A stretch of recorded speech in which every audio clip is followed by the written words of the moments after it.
Everyone talks about growth like it's all about acquisition. More ads, more budget, and more channels. But here is the truth. Real growth doesn't come from adding more customers. It comes from keeping the right ones. Because once you nail retention, everything changes. Your acquisition costs drop, your profits double, and suddenly your growth starts compounding instead of costing you. That's why retention isn't just about CRM or emails. It's about psychology, it's about product, it's about customer experience, it's about those tiny moments of truth that decides if someone stays or never comes back. And for today's episode, I'm happy and excited to have a guest here with me who spent 25 years mastering exactly doing this. He led retention and CRM for big global brands such as Manchester United, TalkTalk, and DAZN. And through his consultancy, he's helping brands turn customers into long-term profit. For today's conversation, we're going to discuss the math behind retention, how and why CLV, customer lifetime value, beats CPA, cost per acquisition, every time, and how AI reshaping retention. So if you're ready to turn retention into your competitive advantage, this episode is for you. And let's dive in with Tom Burrell. Tom, welcome to the podcast. Fantastic. Thanks so much for having me, Gamal. It's a real privilege to be on. Yeah. And Tom, you just came from the UK, right? Just this morning, landed on a 7:30 flight from Manchester, So how do you feel? I feel good. I slept the whole way, so I feel good, actually. Yeah, so Tom, let's start with the story. So tell me all the details about your story from leading the global brands and deciding to start with your own consultancy. What was the motive here? What is the story? Yeah, of course. Yeah, for sure. Look, I spent, as you said, 25, 26 years in retention. Started my career in telcos as a customer analyst, then went agency side and led the global CRM practice for an agency called Digitas. It's in the Middle East as well, as 3 years in the UK and then 3 years in the Middle East. I was also executive strategy director in the Middle East office. My role as global CRM director was to kind of grow all of our CRM proposition and retention proposition in all of our global markets. And that was based from London initially. And as I said, we won a lot of work in the Middle East. So I came out here and I was based in Dubai between 2013 and 16. Then moved to client side, was approached to join Manchester United as head of CRM and head of marketing for the venue, head of CRM for the club, which was fascinating. Not a Man United fan. I'm actually an Aston Villa fan, but big into football, right? So it was a really interesting time. And they were doing better in those days. It was still post-Fergie, but they were doing a lot better than they are now. So that was really interesting times. And then I went to TalkTalk, helped them move from London to Manchester. And then I was approached to join DAZN as Senior Vice President of Retention. Big teams, had heads of CRM in multiple markets, customer value management as part of the central team that was under me, as well as the creative and MarTech and elements of the product, working closely with the product teams, have responsibility for elements of the cancel journey and the onboarding process. And then we had people in the contact centers as well that were within the remit of mine. And then in January 24, I set up my own consultancy. It's called Retention Coach. It's a one-person independent retention consultancy. Where I work with quite often. I work with leaders, so who have a retention challenge. They approach me typically to help them solve their problems, and then I work with their teams to do that. So work with multiple global brands. So sports brands, airline. A couple of betting and gaming brands in the UK, apps. So I've worked with 7 clients since I started in 24, so it's going pretty well. Yeah, that's very impressive. And I'm going to break it down a little bit here. So your experience, I guess the question that I'm most curious about is, like, for someone like you, that you were able to go through leadership and you have a chance to actually go broader or to go something more than just about retention. What makes you focus on retention as your mission? That's a great question. I love retention. I think, as you said at the start, to kick this podcast off, I think it's absolutely spot on. Retention is key to growth. And often when we talk about growth, we talk about acquisition, we talk about CACs, we talk about how many customers we can acquire. And actually, when you think about retention, and I think this is something that a lot of marketing directors struggle with, because a lot of marketing directors, they come from that background. They come from the acquisition background, and kind of probably rightly so in a big brand, right? Because if you put millions of dollars behind media, you want your top guy to understand the nuance and the detail of that, right? But the problem with that is you often get people in senior leadership roles that don't really understand all the detail and the nuances around retention. And I've been lucky enough in my career to be able to, stay within that lane. And what I really, going back to your original question, what I really, really love about retention is the interrelationship between data. And you obviously have rich data in Meta and the ad platforms and so on. But it's kind of AI driven these days, right? It's kind of done for you. And I know you've commented on that as well. Yeah. Whereas in the customer side, it's not yet. I mean, we talk about AI in the future, but later in this conversation, but it's not yet. So that's one side of it. It's also about being creative. And so it's about thinking about how you can interact with different cohorts at different moments. And so the intersection of creative, data, and then the fact that CRM is not marketing. Retention is not marketing. CRM marketing is typically within the marketing function, of course, right? So all your push and your email and all that stuff, right? But retention itself as a discipline is not just within marketing. It's cross-discipline. And there's a lot of nuance and there's a lot of learnings that really only come from doing that allow you to then get better and better at your craft. And so throughout my career, I've always kind of gone deeper and deeper into retention rather than kind of gone out into more broader roles because I've just been really passionate about that kind of intersection between data, creativity, psychology, and the relationship between all the different channels. Because retention isn't the outcome of your CRM marketing. It's the intersection of your CRM marketing, your product experience, your service experience. If you're an e-commerce brand, your delivery experience, and there's probably a story we can talk about around Amazon around that. But all of those different things intersect to kind of create that relationship. And I talk about in my work, and I have a newsletter, and I talk in my work, I talk about the retention hierarchy of needs, and the base of it is your product proposition, so that what you offer to who. In the middle of it is actually who you attract. Like retention is really driven by who you acquire. Exactly. And maybe we can dive into that in a second as well. And then at the top of the pyramid is the moments of truth. So those small moments that make or break retention. And I could give you a couple of examples of what I mean by moments of truth. So one is, I worked with the gym brand this year. Let's talk about that. You walk into the gym, very first time, you haven't worked out before. Having guidance, having support from the product, from CRM marketing, from people in the gym that can show you what to do, right? Can help you have a really positive moment of truth at quite a really critical moment. Another example would be Amazon. They understood, Jeff Bezos understood that delivery is so important, right? Yep. Especially for high value customers. So people that are buying a lot of product, they want their item really, really fast. So when you actually think about when Amazon Prime was set up, the delivery service, Amazon Prime in the mid-noughties, it doesn't make sense, right? To give your highest value customers free delivery. Yeah. But actually what Jeff said is he wanted to put a ring around his best customers. And actually there's people at Amazon actually were against launching it because they thought it was going to be loss making.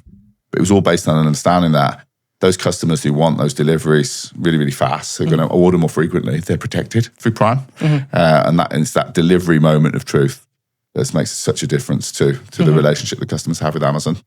So all of this, it's kind of gone off track slightly to your question. No, it's okay. But all of this stuff, right, and all of this thinking is not, how do I put it? It's learned on the job, right? It's not like you can't necessarily read about it, although I've got a newsletter where you can read about that. But it's learned on the job and it's learned through trial and error. And that's why I kind of stayed within this lane because it changes and things change with AI and change with technology.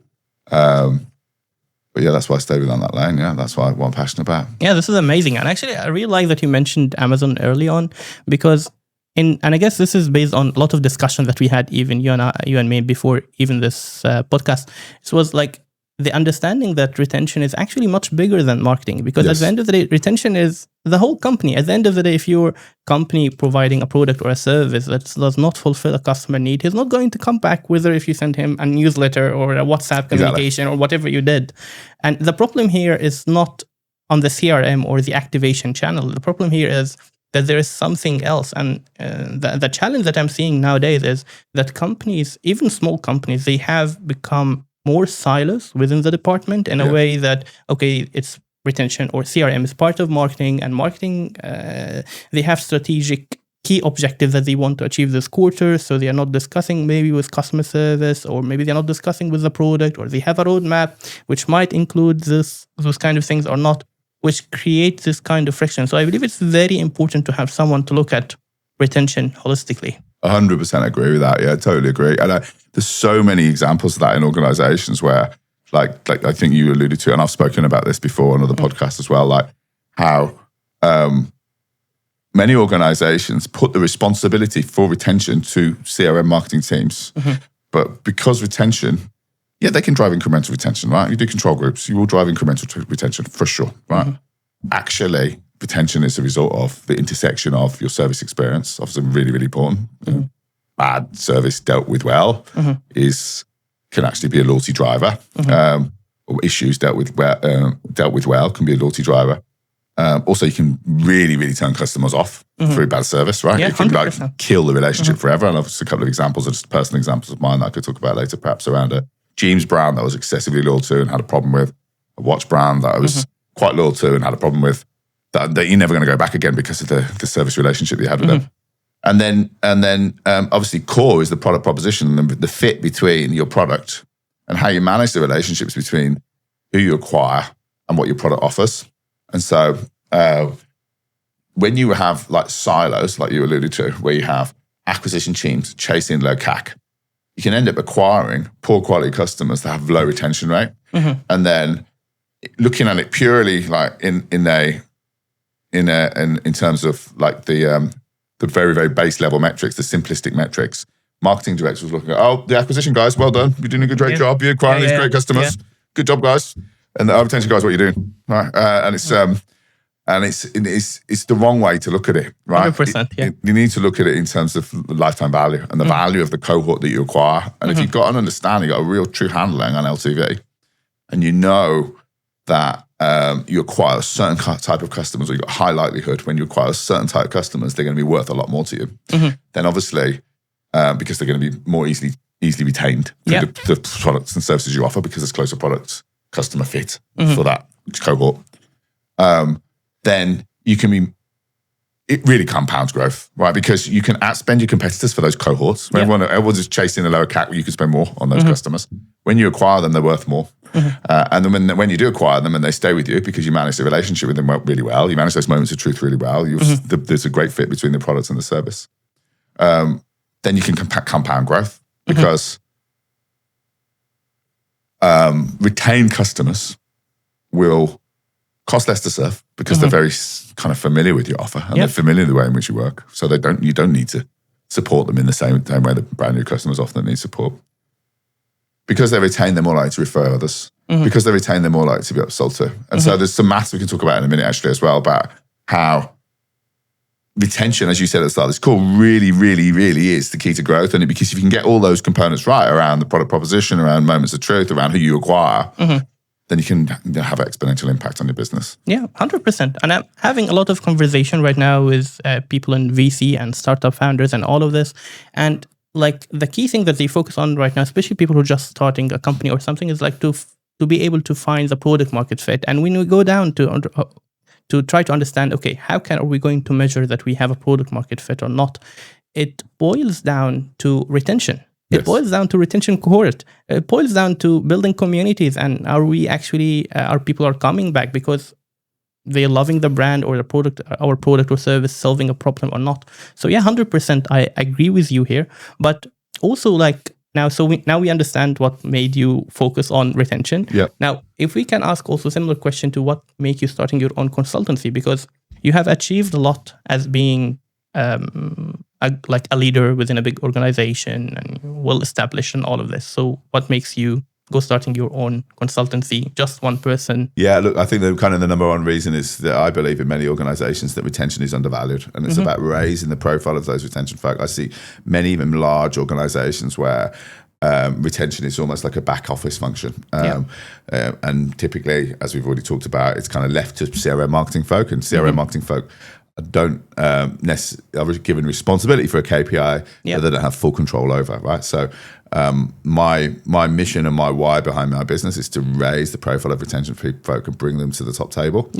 On the other side, on a personal level, being an independent consultant without any responsibility means that I can have complete control of my time. I've got young kids. I get to go to every one of my son's cricket matches.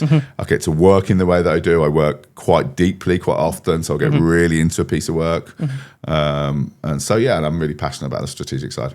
Yeah, I guess this is amazing because honestly, a lot of companies, maybe it's kind of like providing an unfair advantage to them, because at the end of the day, retention, if it's done right, it's a huge lever for growth. Without that. And I've been in discussion, like within companies, discussing about things around growth and all of this. And yeah, I can see it hands-on. It's all about like budget, how much we're going to spend, how much we're going to do, and even like having those discussions with the product people about, okay, what are we going to, on our roadmap right now in order to drive more profitability into more revenue and all of that. It's very tricky when we try to tie it down to retention, because there is, as you mentioned, there is a lot of departments that need to be involved, and to have someone, only one person, that his own focus is on this is super important. Yeah, it really does. It really helps, I think. And this is where often I work with clients as well, where they don't have that person. So it's also about cajoling the product people, the zero marketing people, the service people, the customer experience people into the right kind of lane to drive the best outcomes. And I mean, if you think about the maths around retention as well, like we talked about this a little bit before the call, before the conversation as well. But if you think you've got like a target of 110% of existing customer base, right, at the end of the year, and you expect to lose 10%, and therefore, which can actually, actual number here, 20% growth. So you go from 90% to 110% of your base. That means that you have to get that 10% number, because 10% churn number. If you exceed that, if your churn is 20%, then suddenly your acquisition target needs to be 30%, which is 50% higher than what's in the budget, which then means that your costs will extrapolate, because you'll know better than anyone. If you've got to get another 50% of customers in the same time period, then the CPAs are definitely going to go up, right? Yes, big time. And it's going to be a lot harder to hit the numbers. So when you miss your retention targets, it has a massive, massive impact on the P&L. And then conversely, when you hit those retention targets, so say you've got, you want to target that 110% and you only have 5% churn, then either you're going to overachieve on your numbers for the year, because you're going to still invest the same amount of money in acquisition, or you can even reduce your acquisition budget to hit the same customer number. So it has a massive, massive impact in the short term and the long term. We talked about CAC already and the relative to LTV, but in the short term, it has a big impact as well if you get it right. Yeah, big time. And I really like that you moved into the point of math, and we start talking about now the practical advice out of the things. When it comes to looking at numbers, I guess the good starting point is talking about forecast and budgeting, because if we are missing retention, our retained customers here, there's no point then to bring them in the future. What I mean that there is some like different practices when it comes to how we set our targets.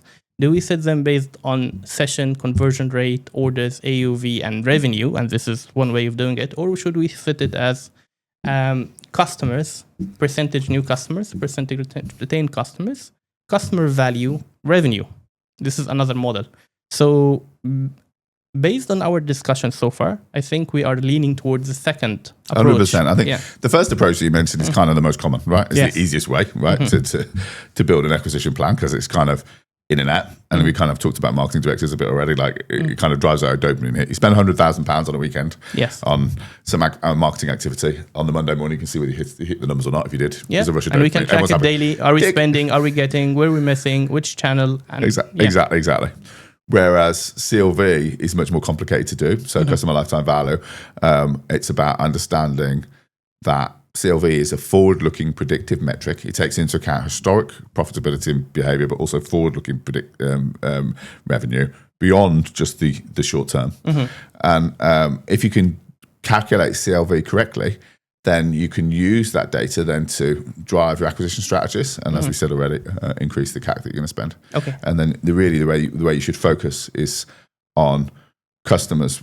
The two cohorts are the customers that are the highest value, of course, right? Highest potential value, highest actual value. So the existing customers in your base, serve them better, give them exceptional service, provide service differentiation, give them rewards, keep them retained, keep them extremely happy, because often they represent a large proportion of your P&L, right? And this is also a really common mistake you see in many brands, that they just treat everybody the same. Those customers that are contributing such a big part of your P&L need to be treated exceptionally differently. Then there's a group in the middle, often your kind of middle growth cohort. So those are the ones where you've got opportunity. So it's about developing, enhancing, and providing products and services that closer fit their needs, because their fit to your product is likely to be not strongest in the highest value customers, but if you can develop products and services to support them more effectively, then you can move them into that top cohort. And then in most businesses, right, particularly e-commerce, but most sectors, you're always going to have a load of low-value customers, right? You will, right? And obviously, you don't want to give them poor service, and it's not about giving them poor service, but you can give them a base level of service and experience, right? That is about cost optimization without causing any kind of negative impact on your reputation or brand, right? Give them good enough service. This is great. I'm going to now break this down into, I guess, 3-4 points. So, number one, how can I calculate CLV correctly based on you? So basically, you have to. There's a number of different things that you have to do. It's a predictive model, right? Yeah. It's not hard and fast. And with all predictive models, it's a prediction. You obviously need a certain number of customers to be able to do an accurate prediction. If you're a startup and you've got a tiny amount of customers, it's going to be really impossible for you to do that. So you're going to be in kind of guessing territory. But you need several thousand customers in order to calculate it. It's a combination of your historical spend and then predicted future spend, plus network effects. So things like referrals. So if you're really strong at managing relationships with existing customers, they're going to recommend you to others. The best example in the world of that is Tesla. Tesla do no marketing at all. All of the recommendations from all the acquisition comes from recommendation and PR, right? People talking about Tesla. PR comes in the form of like the product gimmicks that they do that drives kind of social equity, as well as the quality of the product itself. Also, they have a tremendous referral program. So if you refer a friend, if you're a Tesla customer and you refer a friend, it's evolved, I think, on like the 7th or 8th iteration, but you'll get like $500, $1,000 for a recommendation. And then your friend who gets recommended gets free paint job, for example, because obviously they come in white standard, your Tesla, so you can get red paint if your friend recommends you, right? And so that is like, so, and there's examples of, there's a guy in the US who, you get your own link that you can post on socials and everything. This guy in the US made $1.6 million from recommending Tesla as a Tesla customer. Wow. So it's becoming a business model by itself. It's just a business model itself. Yeah. You're monetizing those customers. And so when you use CAC and you understand the relationship between historical spend, predicted future spend, and the referral, then you can identify cohorts that may not be like high value based on the historical behavior, but have the potential to become high value. Based on essentially like lookalikes, but predictive models. And then also those that even maybe don't maybe look more like your mid-growth cohort or your low-value cohort, but have exceptional referral potential. And there's tools that you can use to do that as well. So those three things. And what actually really, really matters with your existing customer base, it doesn't really matter what they spent in the past. What really matters at any one moment in time is what they spend in the future, because that's what matters to the future of the P&L. Yeah. And then the other side of it is you're going to always have a cohort view, right? So when you start your business, the customers that you acquire early days, they're going to be the ones that typically have the closest product customer fit to, right? Because they're the most attracted to you. And then over time, you're going to start saturating through your TAM, and you're going to get to customers that have lower product market fit. And so it's just really, really important to be able to analyze those different cohorts and track it. CLV continuously changes and evolves through time. So, yeah. Okay, let's try to let's start to have a simple example, okay? You have your own e-commerce. I'm your customer. Yes. I made a purchase of $100, my first order, okay? You know by data, for example, that roughly a customer comes to you 3 times a year, 4 times a year. I guess for me, the easiest way to calculate CLV is, calculate the order value multiplied by the frequency. Then basically my value for a year, customer life value for 1 year is like $300 or $400. What do you think of this kind of calculation? That's just summing historic spend. So that's not CLV. That's just a sum of previous spend. So if someone comes to you brand new and spends $100, what you need to be able to do is to look at the dimensions of their profile, the data that you have, the digital signals, and so on, to work out what they're going to be worth in the future. Not just some historical spend, because if you take that customer who's just come and they spent $100, then you're going to just consider them as low value, because on average all your low value customers only spend $100. So it's about using all the other data points that exist around that customer to say, okay, actually this customer's just spent $100. they're never going to come back. We know that because they bought this particular SKU, or they have this particular profile. They're in this particular location, or they've had these particular preferences that they shared with us, or they're from this particular channel. On a combination of all those signals. Whereas this other cohort that's just spent $100, we know their browsing behavior, the items that they bought, the likely need for replenishment, what the customers who buy that product are most likely also to be interested in this other product if you can nurture them in the right way. And so that's how you do it at a very high level. Yeah. And I guess also we need to explain a little bit about the difference between looking at data on an aggregate view versus a cohort view, because if someone listening to this, maybe he's a founder or has a company, and it's very hard to get the point of cohort data, and now we're talking about something new term that's mentioned, and what does it mean really to look at, and why it's important. So there's two different aspects to it. So one is the time frame piece that I was just talking about. So as you mature, when you acquire a cohort, go back to that $100 example again. So that cohort that bought that $100 product when you first started, that had all of these signals that they were going to become high value. Later, the customer who buys that product might look different to that customer at that moment in time. So that customer early days might have been high value, but the customer later that's acquired based on that exact same profile might only be mid value in the future, because the fit's slightly different. So you just got to continuously refresh your models. That's what we mean by a cohort view in terms of CLV through time, and then a cohort view in terms of like individual moment. It's just a case of losing the data signals that you have, and you use predictive models for this to say, okay, this person who spent $100 at this moment, and showing these behaviors, come from these channels, showing these digital signals, has bought this particular product, versus this other cohort that has, different digital signals, different profile, different spend of that $100, and therefore that cohort has higher potential value. So that's what we mean when we talk about. So in a simple way, the cohort is basically, instead of putting all the data together of the customers, it's trying to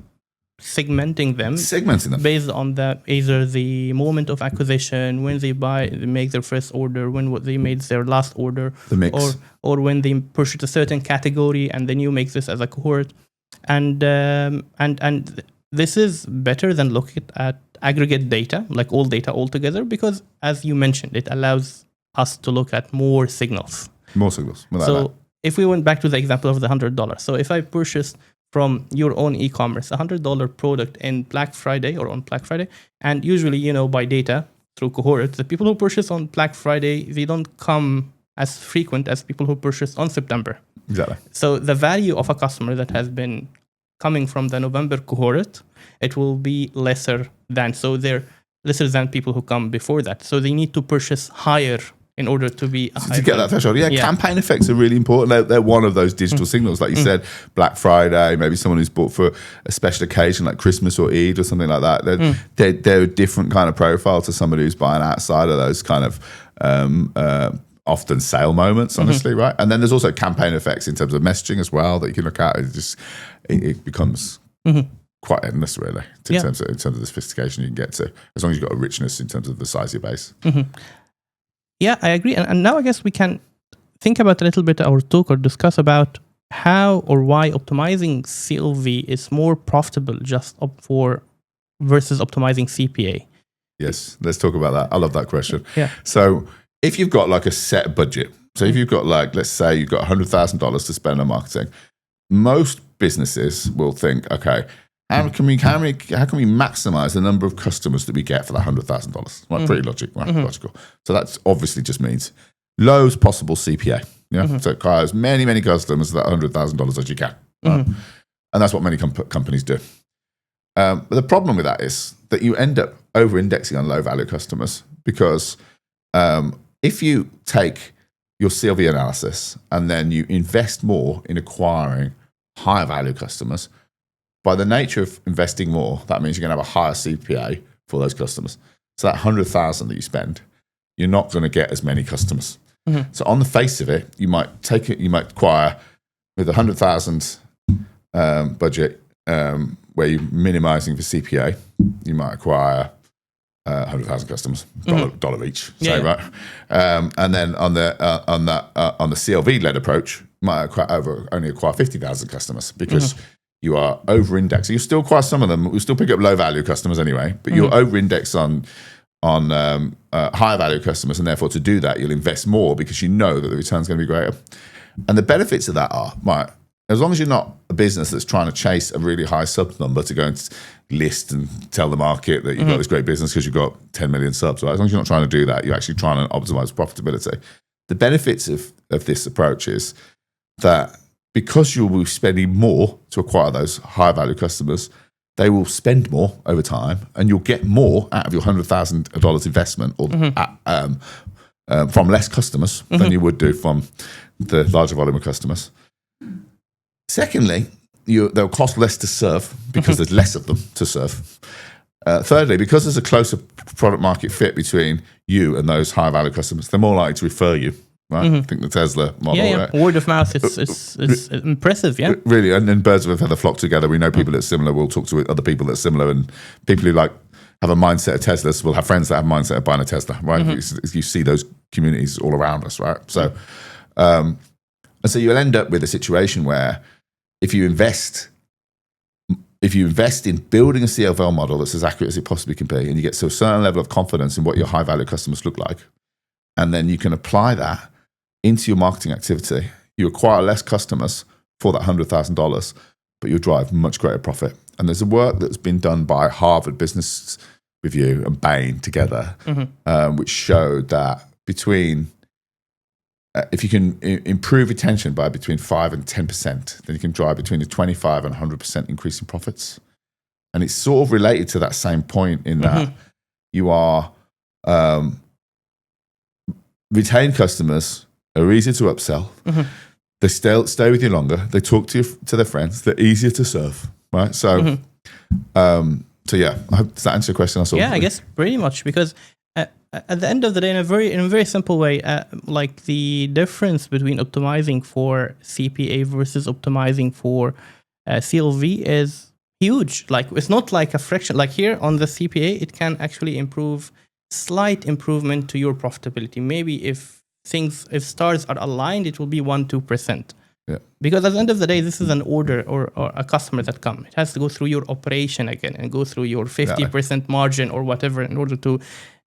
It's by the time it reaches profitability, it's not there. You cannot feel it. But on the other side, optimizing for CLV, it's not only high profitability, but also it reduces the weight on your operation. So nowadays, once you have it, you don't have to burn 100,000 customers. You can do the same with 50,000.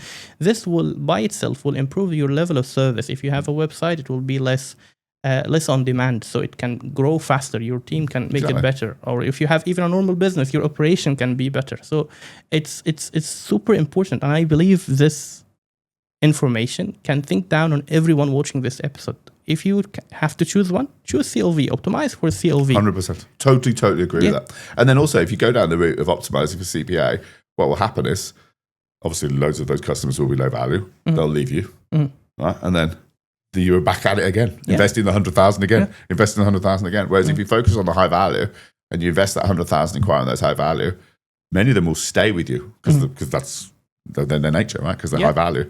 And then the next time you spend 100,000, you spend that money on, again, high value, and you get another 50,000 that also retained. You can see how profits just become exponential.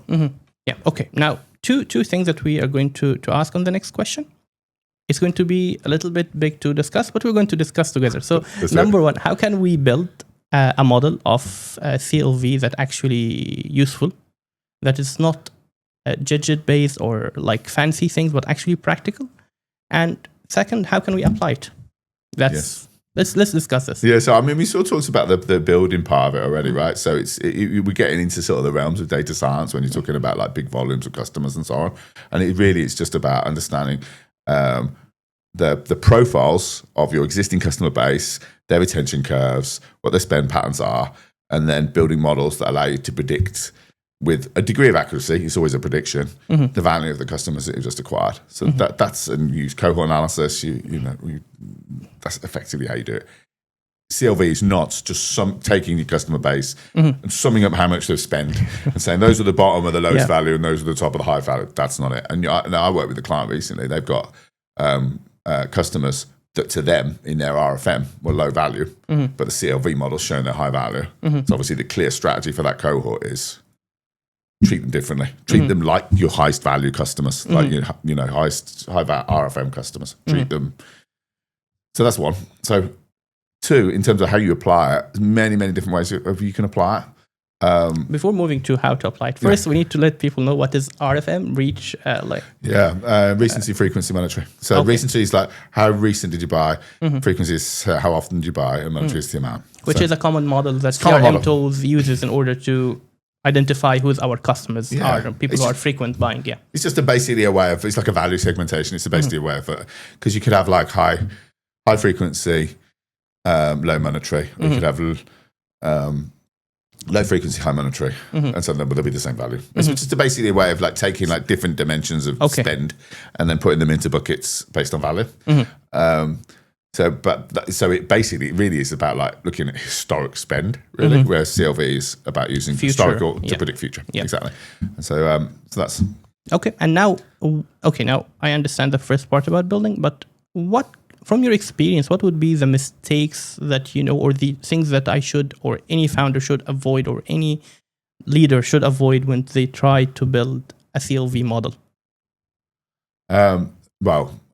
I think I've talked about a few of them already. So one is what not to do. Yeah, what not to do. Don't sum historical value and make that your CLV. That's what most businesses do. Actually, I have a contact at Forrester Research, and he told me that about 80% of businesses measure CLV based on something historical value. Wow. Right, so that's like crazy. Right, most businesses are getting it wrong. Yeah. So that's the first number one mistake. Once you have built a CLV model and you've got a certain level of accuracy in it, it's what we've already talked about is taking a cohort view, like things like your campaign effects, like your the Black Friday example that you mentioned. Thinking about how, as your business evolves, you go from like, you know, day one to year 5, the cohorts will change and they will move around. So you do need to refresh your CLV, like ideally quarterly. There's even AI tools that can do it for you in real time. But if you're doing it manually and you're doing it with like data teams or with a consultancy, at least you've got to do it once a year. You've got to refresh, see how the behaviors have changed, and then apply that back into a customer database. So those are some examples of things to avoid. And when it comes to the CLV time frame, do you have a preferred time frame? Is it? Oh, that's a great question. Yeah, I mean, it can be forever, can't it? Right, so that's the problem, right? So you do need to put some parameters around it. Usually about 2 years, but you might use 3 in different contexts. Probably not usually 1, but usually like 2 or 3 years. Okay, and now into the applying it. Yeah. So obviously there's some really simplistic examples like service differentiation. Your highest value customers or your highest potential value customers, when they contact your customer service, prioritize them in the chat queues, give them different kinds of responses that protect their value. So where they've got a problem potentially with an item, maybe you'll have or maybe the problem is not necessarily to do with the nature of your specific product, but it's more to do with their perception, right? So maybe as a young business, you can't start kind of giving adopt the Amazon approach that we talked about at the start, right? In terms of the way in which they manage moments of truth. But that's one way of doing it, is to give those different those different customers different treatment. Secondly, when they know, like when they are like high value and they know they're high value, you know they're high value, don't like hide away from that. Like treat them like they need to be treated, right? Yeah. People like to be told like that they're one of the most loyal customers. They're recognized, you know, delight as well. You know, give them those kind of gifts that just kind of surprise and create that affinity to the brand. Like that, they really know me, they trust me, and because that will really create a connection and warmth. I think those are 2 examples. I really like, by the way, I really admire what luxury e-commerce does. Usually they hire their own personal shopper. Yes. And their only job is to reach out, be more proactive with actually the loyal customer, high value customer, and actually selling to them. They don't have to go through the website or the app to purchase again. No, they will actually build like more like account management, really, isn't it? Yeah, like and they are very personalized in a way. Like, you know, I know your style, I know your colors, I know your perfumes, I know your watches. This is the new selection. You should buy this one, and their numbers are impressive versus to the normal funnel or traditional way of running marketing. Yeah, exactly. You hit a nail on the head there as well, and you can do that like with account managers, where they have that personal relationship, like personal shoppers, or the betting and gaming industry. They do that as well. Like the high value customers, they have one-on-one account managers. It's outlawed in the UK now, but in many other European markets and around the world, you have these people that know you one-to-one and will help you and support you throughout your relationship with the brand. And lots of businesses do that as well. Think about even airlines, the way in which they treat their first class customers or the high loyalty members and so on. They have like personalized relationships, WhatsApp channels and so on. So I think totally agree with that. You can also do that at scale, right?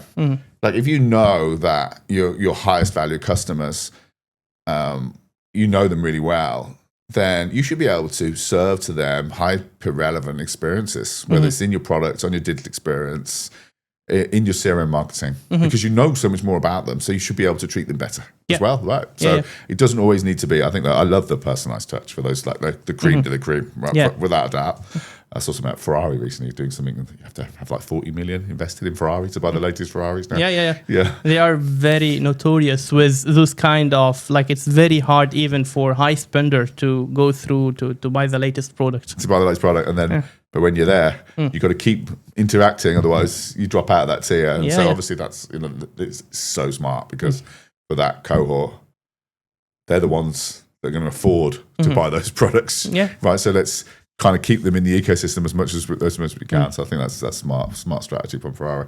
But then, like, you can do it at mass as well, right? You can do it at scale. If you know a lot, if you're an e-commerce brand, if you're a content brand, like a streaming brand, any kind of brand that has a lot of options. When you've got those high value customers, one that that are high value, from historical from historical behavior, then you can deliver a much more personalized experience. But also, if you've got a customer cohort that you've acquired at a higher CAC because they have all of the signals that demonstrate they're going to become high value, then you use those signals in order to drive predicted personalized experiences for those cohorts as well. So a really great example of this is more mass, but I'll give you an example of this. The simplistic way to think about it is Netflix, right? So Netflix, biggest problem is doom scrolling. Why people leave Netflix is because they can't find something to watch. They scroll. I can't be bothered with this. There's too much. I can't find what I need. It's all irrelevant to me. Don't like rom-coms, whatever. So what they did really early on was to build like a golden question into their onboarding journey.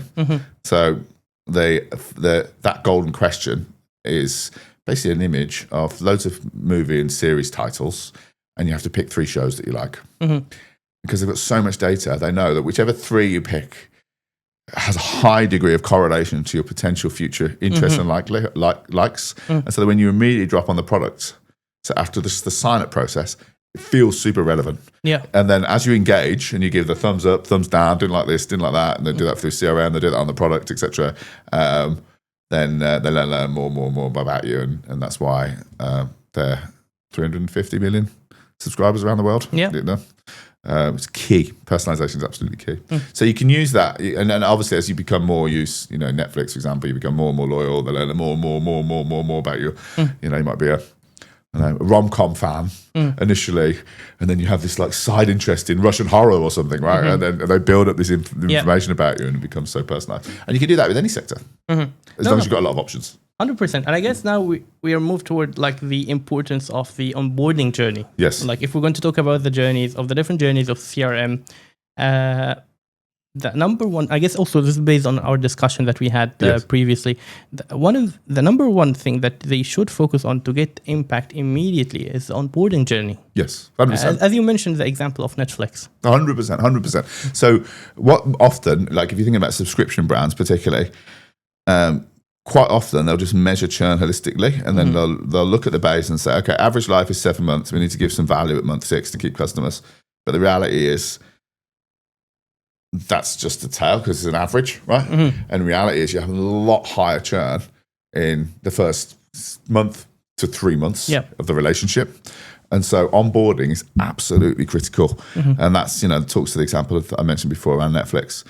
But what is really, really important in terms of, we talked a little bit about where it's working already as well, but it's the relationship between acquisition and retention teams and working really closely together and collaborating so that when they acquire customers through a particular initiative, through a particular campaign, that flows through into the onboarding process in terms of the visuals, the creative and all that. That's kind of basics. But then when they actually get into that onboarding flow, recognizing that actually those customers that you've just acquired, they're not sold yet. They've just bought one thing, right? So they're like, or they've just subscribed for 1 month. They're like just very warm prospects. And this is also a big mistake that I see many brands make. It's just like you acquire a customer and you think, done, right, let's get some more. But actually managing that relationship with that customer in early life is super important. And so the things that you need to do with them is get them to a result fast, get them a really quick benefit and realize that your product doesn't provide value. Customers realize value from your product. So how do you create something that really supports that cohort? Thinking about things like, take the B2B SaaS sector, for example, say accounting software, then maybe there's different cohorts that will come in for different reasons. So freelancer wants it for one reason, small business owner wants it for another reason, a bigger business owner wants it for another reason, different profiles within that. Get then those profiles to a result fast. And it sort of talks that Netflix example as well, where you understand what the primary needs are across those sort of personas, and then you take the journeys through that. Yeah. Then the second thing is that I've had a huge amount of success with, and this is a really obvious example, which is LinkedIn. You know, when LinkedIn launched, and they still do it, but probably people listening remember when they first signed into LinkedIn, is they nudge you to do things that benefit your engagement in the products, and that little percentage completion, profile percentage completion circle just nags at you, right? Bugs you until you kind of fill it up to 100%. When you're creating your own profile, creating your profile, and jobs, or applying to jobs, or connecting with others, or following people, and so what you want to do in early life is encourage customers to do things that benefit their usage of your product. So it's got to be in their interests, but by encouraging them to do things that benefit their engagement in your products, then obviously they become more engaged in your product, and therefore they're more likely to be retained. So there's a whole lot of principles that you can apply in onboarding that are not always obvious, and that many brands fail at. So I've worked with a couple of brands recently that had onboarding programs where they did communication, they had the welcome, and then the communication at day 7, another one at day 14, another one at day 21. It's like, we don't want to bug them. The client said they don't want to bug them. Obviously, yeah. but it's like wrong. Yeah, In those early days, they want to hear from you. Yeah. They've just bought something. They've just signed a subscription. They want to know how to use your product. This is the time when you need to talk to them a lot, right? Yeah. You know, this is not spam. This is helping them to have the best possible experience with your product. And so if you can use those kind of behavioral science techniques and those nudges to get them to do things in like the LinkedIn example I used, it can have a massive impact on retention. Like really, really. Yeah, big time. I have also similar experiences when it comes to the e-com side, welcome journey. Yep. Because at the end of the day, I understand if I'm in my e-com, I've got 5-7 categories, different categories with sub products, and I have access to the data, and I know that, for example, if you purchase a sneaker, most probably you're going to purchase a t-shirt after from my data, and then actually I can, in a way, map my campaigns to. From the welcome journey, if you purchase sneaker, the second thing that you're going to see is this. And maybe 3 days after, 7 days after, or maybe it will match with the product that you've just bought. Yeah. So, I guess it's very important. And here, the point is the importance of psychology and, more importantly, behavior economics, because it's all about those kind of nudges to understand that our customers came to us to solve a problem, not to be our customers. And we need to help them solve the problem faster. Exactly. This way, we can actually ensure that they will stay being our customers. Because it's about them, right? Yeah. Quite often, many businesses, and you'll see this, I'm sure, as well, is they think it's about the business providing value. Yeah. But actually, it's not, right? You are a facilitator of value for the customer. And I'll go back to Netflix again as well, because I like this example, and it's a simplistic example. So Netflix has no value as an app on your TV or on your phone, not being used. No matter what everybody at Netflix is doing, has no value at all, right? Netflix has value when you're watching for date night with your partner, or whether it's something to occupy the kids, when you're trying to prepare the dinner, or when you've had a very stressful day and you kind of sit back and you watch the movie. That's when value is realized, and that applies to every single sector. And what I think is really interesting, I think one of the things that you talked about as well is like in terms of e-commerce, what they do really well, and it's almost by accident, I think, but in some respects, but they always try and upsell after a transaction. And the subscription brands don't always do that, right? They feel like, they bought the subscription, no, let's just leave them alone and let them pay us. But actually upselling in onboarding in subscription context be super, super powerful, because they either take it and therefore they're more valuable, right? Or they don't take it and they think that they've got a better deal. So if you do like A/B tests where you do an upsell and you don't do an upsell, irrespective of the outcome, you'll always find that when you offer the upsell, the cohorts that were exposed to it were more loyal than the ones that weren't exposed to it. And the e-commerce guys are really good at that, because you always do that. Yeah. By the way, this was like, when I heard you telling me this about the first time, I was like, oh my God, this is so smart, because the context is I was asking about, okay, what is the most important thing to do in order to improve the onboarding journey? And anyone he's into this, he knows that it's all about making the journey less friction. Yes. Make it smooth, remove any kind of thing that take customers away, and all of those things like that. But like what you, Tom, told me is like, you need actually to sell them more on the onboarding journey, because psychologically, and I looked into it, psychologically, we need to validate to ourselves that we did the right decision. The first one was the right decision, and I'm taking the second purchase in order to validate the first purchase. Or you don't take the second purchase and it still validates your first purchase. Yeah, exactly. It is all psychological. It's brilliant, and it works, and it's win-win for both. And once now the customer is more committed, he's going to use the product more. Exactly. And now you make another. That's why they're more loyal. Exactly. 100%. Now, how AI is shifting retention, CRM, and emails? Oh, it's exciting, isn't it? Like CRM, I think, we see 5 years ago. I mean, you're more of an expert than me in this space, but in performance marketing, Meta, Google went away from sort of personas and building profiles, and everything's sort of black box, basically, and decides for you. And I think that's where we're going to head with CRM. We're not there yet. We're a few years away, but we're going to be at a point very soon where CRM marketers are choreographers, and by that I mean they're understanding the overarching strategy, they understand the core principles, they understand what they're trying to achieve, and then the machines will be deciding on the personalization, the options in terms of content, the frequency, send people on different paths, both in the product and in CRM marketing, delivery journeys, everything, right? And this is what we're talking about when we talk about kind of agent-driven. AI agent-driven CRM, and it's not far away actually. And I've been working with a gambling brand earlier this year and helping them to kind of scale their plans in that area. It's complex, it's hard. You're not necessarily going to find one of the big suite vendors that's going to be able to do it for you. Salesforce, Adobe, you're going to need to look at a kind of a composable stack to build this capability right now. But if you can get it right now, if you can start now, and you can be ahead of your market in the next 2 to 5 years, then it can create compounding value. And what it means is, I think, is that you often find a lot of, particularly you asked about CRM, and it is CRM, it's also retention, but when we're talking specifically about CRM people,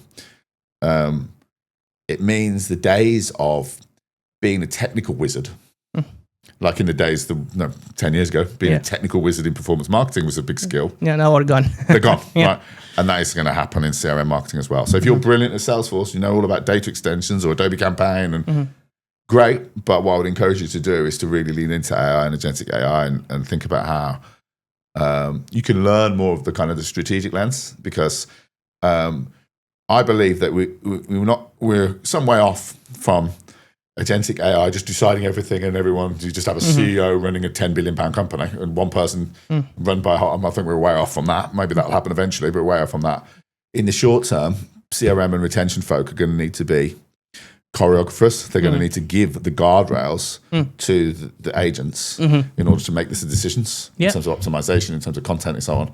And then the machine will do the optimization in the same way that we work with Meta. Really, you feed it an ad. Yeah, exactly. Now it's all about the understanding of the principles of marketing, the principles of psychology, the principle of the other department, how it works, how this business model is different, and you aligning it, and you try to control the machine in a way that is working for you, not working against you. Exactly. Because especially when it comes to performance marketing, the purpose of Google and Meta is make money themselves. Exactly. This is not necessarily most of the time is not aligning with your business goals. And same can be done for CRM as well, since I don't think that the vendor is going to gain monetary value out of your usage. Yeah, it's slightly different in that way. Yeah. It's going to be more objectively focused on the brand's goals, but still you need that level of choreography. and strategic oversight. So if you are somebody who is a purely technical head of CRM or an operations person, then I would strongly encourage you to kind of lean into the strategic side and lean into agentic AI, because it's not going to be long. Okay, and now I guess this moves us to the last point of our discussion about your advice. If for anyone who's maybe young listening to this podcast and he's aspiring to be a retention leader or a CRM leader. So I would think like there's a number of things, right? So often, like we said at the start of this conversation, is quite often CRM teams are given responsibility for a retention KPI that they're not, that they don't control, because retention is the sum of CRM marketing, yes, but also service, product experiences, digital experience, et cetera, the core value proposition based on the retention hierarchy of needs. So if you're somebody in that position, so you're a head of CRM or you're a mid-level or you're a junior CRM person and your team's got responsible for this KPI that you can't necessarily control, I would lean into your product teams, collaborate closely with those product teams, collaborate closely with the digital experience teams, collaborate with your acquisition teams to make sure you've got your journeys mapped out from acquisition through the onboarding flow. Particularly that connection is really, really important. Make sure you work with the service teams to understand where the challenges are. Make sure you understand what the moments of truth are. So I'm like, a lot of brands talk about, let's build a churn model. And it's quite sexy at like a senior level. Let's build a churn model. It's going to solve all our problems and we'll work out who's going to leave. But often when you build that churn model, it's too late.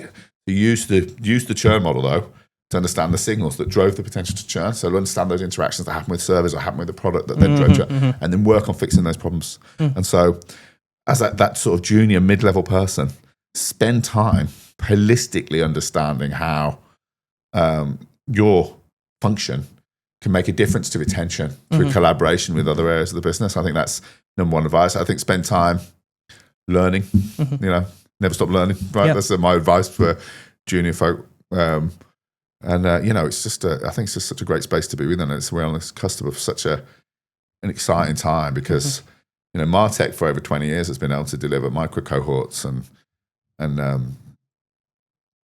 but we've never been able to execute them because the content, especially if you're a business, has got lots of options like a streaming provider or an e-commerce brand. Or you have been able to do things like hyper-personalization based on tiles and, you can do that right, with your product.